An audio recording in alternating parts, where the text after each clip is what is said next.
Welcome to Focus on Claims with Ernie Bray, CEO of ACD.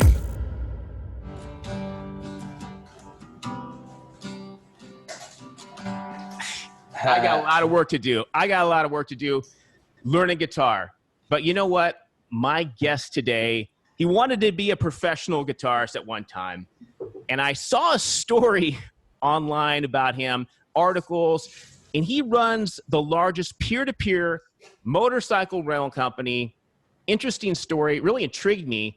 So I wanted to invite him on the show here, Focus on Claims. This is, of course, Ernie Bray with ACD. Guillermo Cornejo, welcome aboard. Thank you, Ernie. Hey, well, hey, you know what? I saw your story. Really interesting what you're doing out there with this whole peer-to-peer platform. But before we jump into that, tell me about your story, how you even got into becoming an entrepreneur. Tell our audience how you got in. Yeah, I mean, I think you already know, Ernie, right? But at some point, I guess, starting in college, well, I gave up the guitar dream because my parents insisted that I needed to make money, and and then it's really competitive. The music scene is so competitive, and but yeah, and then starting, growing up in Peru, you see a lot of people in poverty and whatnot. So like, as a 5-year-old, I'm in the car and it's Christmas, and you see a child on the street begging for money. I was like, Mom, why don't they get presents? Mm-hmm. And so I at a very early age, I had an interest on fixing this. And so I went to school and studied economics, political science, thinking I'm going to go work for the United Nations and fix this crap. Mm-hmm. But instead, what I learned is that if you want to fix this kind of stuff, you need to become a billionaire and change laws and get really powerful, right? Billionaires have more power than presidents. Especially in smaller countries like Peru. And so then I started looking for entrepreneurial opportunities, and then I crashed a motorcycle at 80 miles per hour. Ooh, that wasn't good. Get hurt? Were you okay? I only broke one hand. The burn from the road rush actually hurt more than the broken bone. Like now I always wear leathers because Jesus, they really work. And then, I realized, like, I'm not going to buy a new one. It's too expensive. I only use it on the weekends for fun. It's like a toy. Mm-hmm. So maybe I should just rent it every now and then when I feel the need for the adrenaline rush, right? And that's when I discovered renting a motorcycle is really freaking expensive. And so I thought, with the peer-to-peer rental model and using machine learning and risk management, we can cut down the cost, we can make it more accessible, and heck, we can maybe even grow the motorcycle riding in the US by making it more affordable. So it took me three tries and 5 years, but finally in 2018, we were able to launch with a good product and an insurance policy that actually worked. And wow. And since then we've grown to over 12,000 motorcycles have been listed on the platform, and today we hit over 20,000 reviews, and the average reviews are like 4.97 stars. So it's like things are finally starting to go well. That's great. Really hard. So let me ask you this. So when you came up with the idea, were there challenges of people thinking, wow, this is not going to work, or is this going to be tough to get people to rent out the motorcycles? Was there some question by people? Did people doubt that at all? Oh yeah. The first one was people won't lease their motorcycles, that if they're like their babies, right? And but the ROI is so high on renting out your motorcycle that a lot of smart people are doing it, and buying more motorcycles. Wow. Yeah. Hey, do people? Hey, I just a question. You know they had that? What's that rally up in? Is it North Dakota or Sturgis? Did people use the platform? They rent out motorcycles to go on things like that, or? Oh yeah, a lot. We advertised in the Sturgis rally. Despite all the COVID and stuff. Yeah. Wow. Yeah. So you came up with the idea, and the focus is how did you like put it all together though? Because coming up with the idea is awesome, but then like really rounding up the team and building your team. How did you form the company like that? How did you get it all together? Extremely difficult. Like I said, I failed twice before before this third launch actually worked. And I went through about 5 different software developers as potential co-founders before settling on the current one, Brandon Lamb. He's been amazing. And part of the reason why he's so good is that he loves motorcycles, so he's really invested in making it work. And so, passion sometimes beats smarts, And he didn't go to Harvard, but he built the whole thing by himself. It's amazing. You're right. It's all about the passion too. That really makes a difference. So, so tell me how the consumer, like if I got a Harley Davidson sitting in my garage. It's great. It's in nice shape. I only take it out every once in a while. If I had one, how would I get in the network? How does it work? Let our listeners know how the whole thing works. Yeah.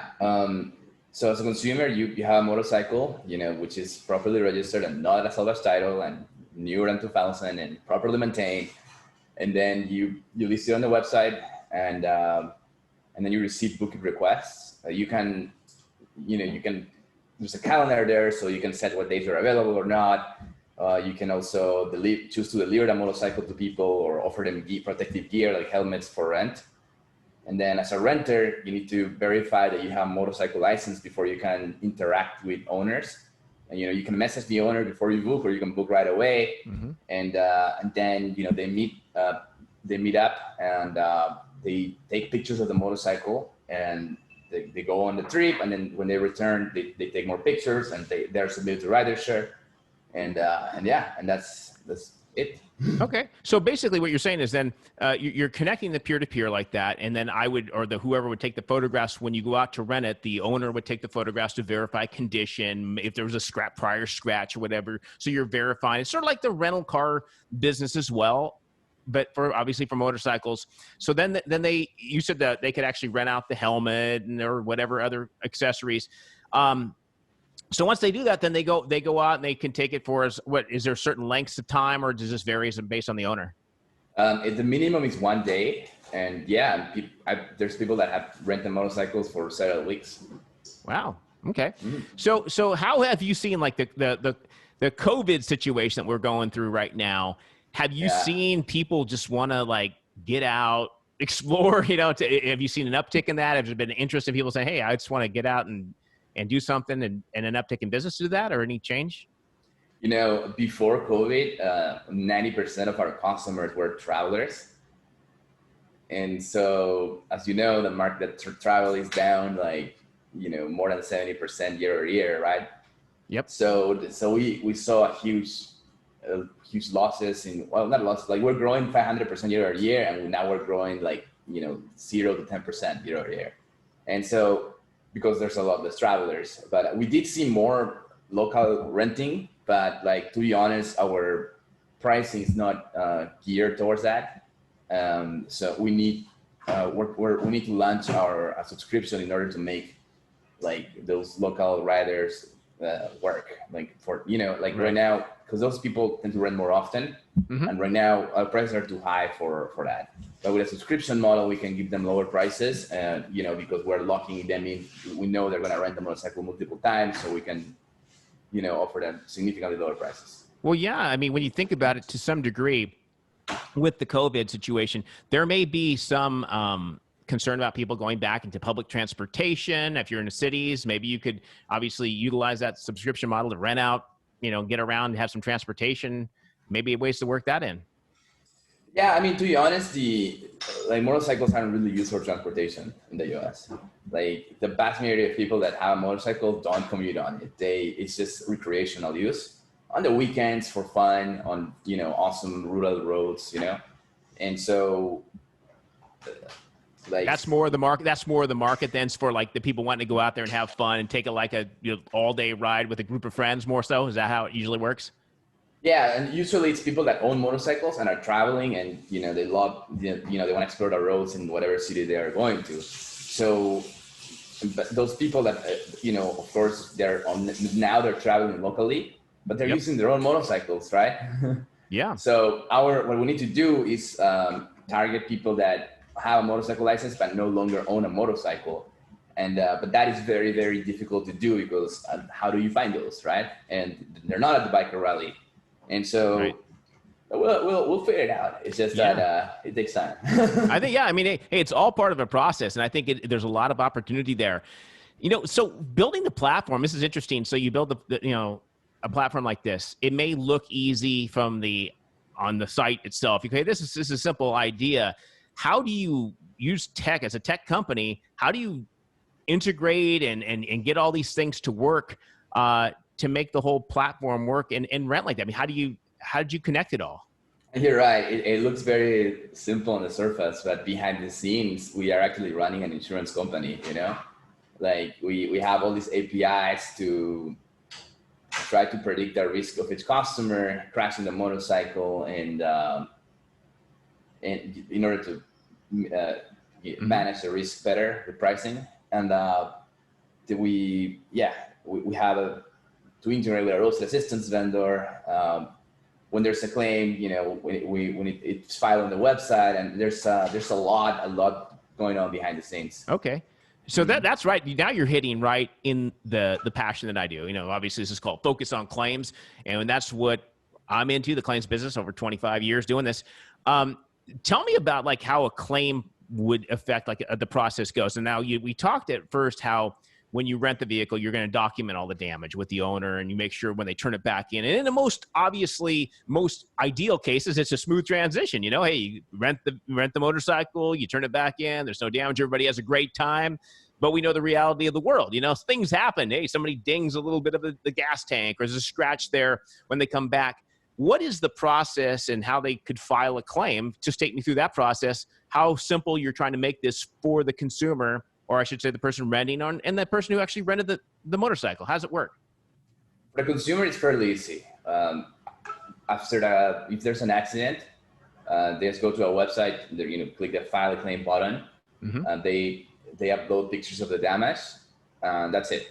And a description too, right, of the damage, right? Was there a third party involved? Is it a stationary drop, or is it like an actual accident at speed? Because a lot of our accidents with motorcycles are just people, they're parking and they drop it on the side. Like, oh yeah, I know those are the mistakes that happen. They forget the stand or whatever, and it just goes down, right? Yeah, it doesn't matter the experience level. Everyone occasionally, especially if it's not your bike, it's people dropping. Right. And that's it. Our system automatically gathers all the pictures from the check-in and checkout, all the information about the rental and people involved, and then it puts it all together in one email, and we send it to a TPA. Okay, and so then when that's handled, the estimate's written and it's determined how much damage, and you get that all done, and you actually obviously pay the claim out, all that. What would you say, like the biggest mission here is trying to make it, I would agree, is to try to make it a simple process, right? To make this a seamless process for the owners and everybody involved? Yes. And so for them, it doesn't require a lot of work, right? Okay. They just need to upload pictures and a picture of the registration, right? And click a button, right? But on the back end, like I know that there's somebody manually entering all those pictures, copy pasting or downloading that picture from the email and uploading it into operational software. Yep. Then entering the customer information, and that takes a lot of time. And it's data entry. It's that's where the streamlining of the process, I think, in the future is really going to get a lot simpler. And I think that's where I think a lot of things in insurance in general.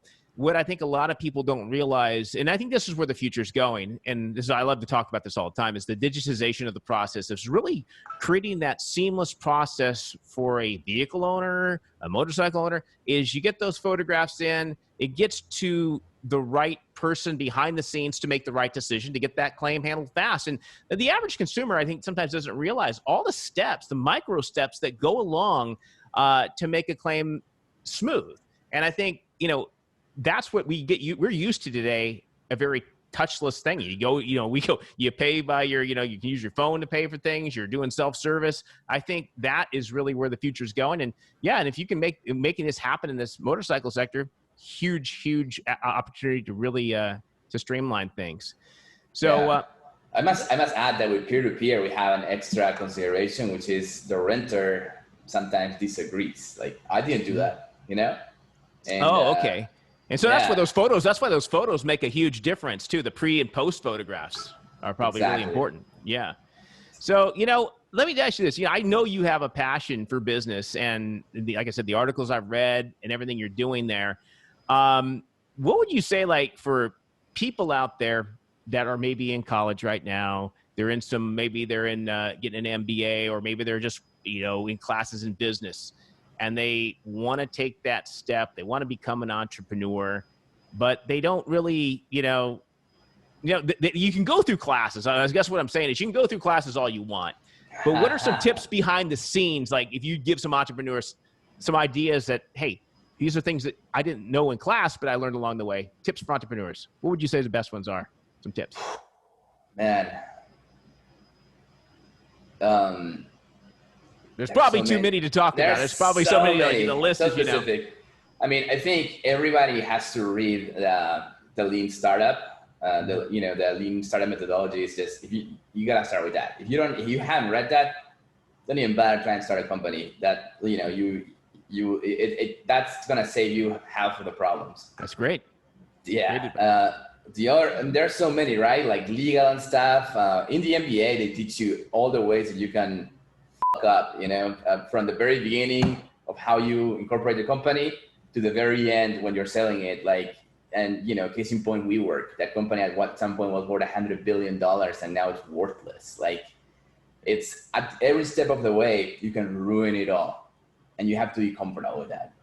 And the biggest challenge when you're an entrepreneur, and as any CEO really, is dealing with the uncertainty, right? Mm-hmm. As I'm sure you do with it too, Ernie, right? We're dealing with a lot of that this year, aren't we? I mean, who thought this was going to happen, Exactly. So there's a lot. The reason why a lot of CEOs yoga and stuff is because they have so many problems, right?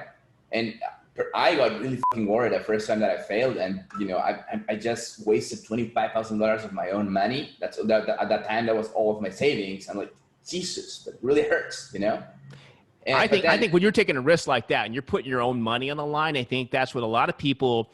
I think they don't realize what entrepreneurs have to go through when they're starting out. I think you see people on the internet, oh, it's easy, you'll be an entrepreneur, make money fast, but when they're not putting their own money on the line, they don't know what it's like. Yeah, no, and frankly, you shouldn't. I did it the wrong way, right? If you're doing it the right way, you make money first, and then you start reinvesting it into a business, right? Like, you figure out the business before you take any risks. You do the risk every step of the equation. And that's kind of where the Lean Startup comes in. I didn't read the book until after I had blown all that cash. Hey, but it's a learning process. It's a learning process along the way. And I think it's about keeping that positive attitude. People can say, positivity, it's not a panacea for every problem. But I mean, you do have to have that kind of mindset. You're just going to keep grinding ahead, keep trying to find ways. Yeah. And one thing is that losing those $25K, it was really painful at the beginning, but eventually the pain went away. And so I became really, really comfortable with risk. I'm like, you know what?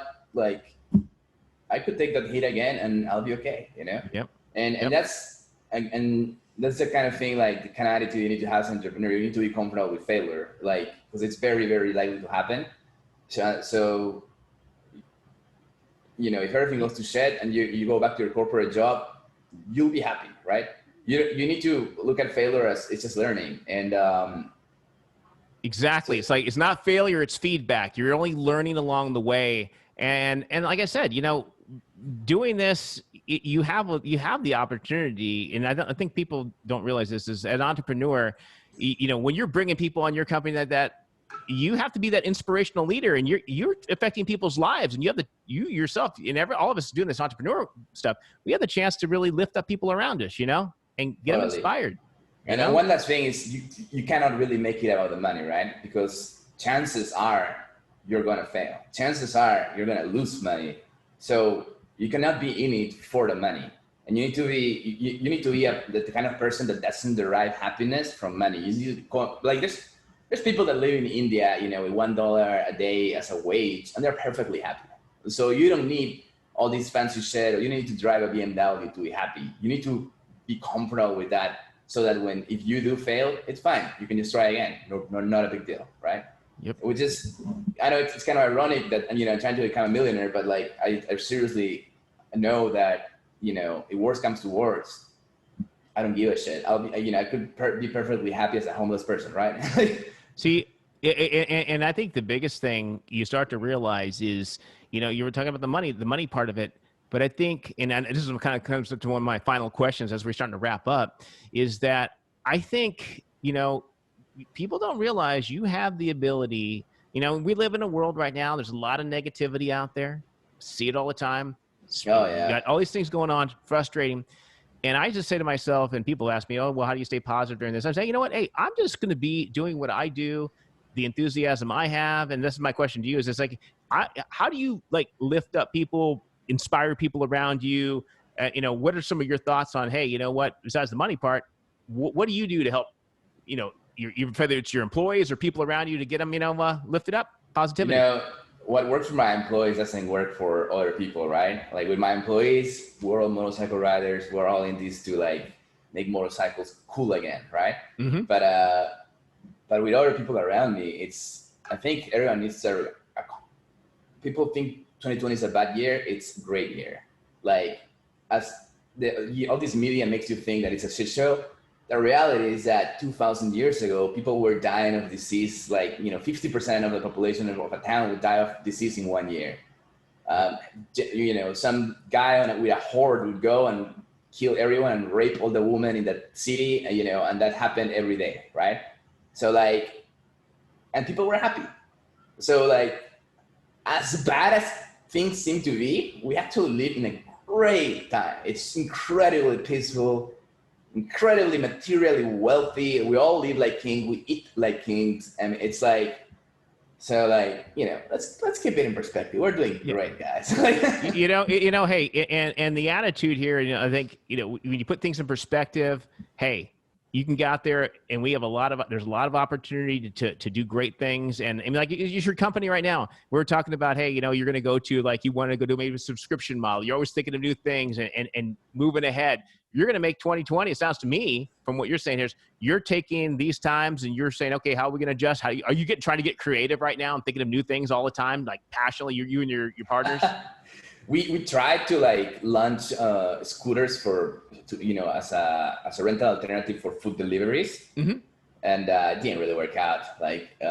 We couldn't. What we really need to make that happen is a partnership with Uber Eats or something like that, and we just right now they have no lack of drivers or vehicles, so it's just there. They had no interest in putting in the work, but so we mostly spent the entire year fixing a bunch of issues that our website still had. We launched motorcycle deliveries, it's executing a product, right? Which we needed to do it anyways, but because we have less customers than we anticipated, we've been able to spend way more time thinking out that stuff.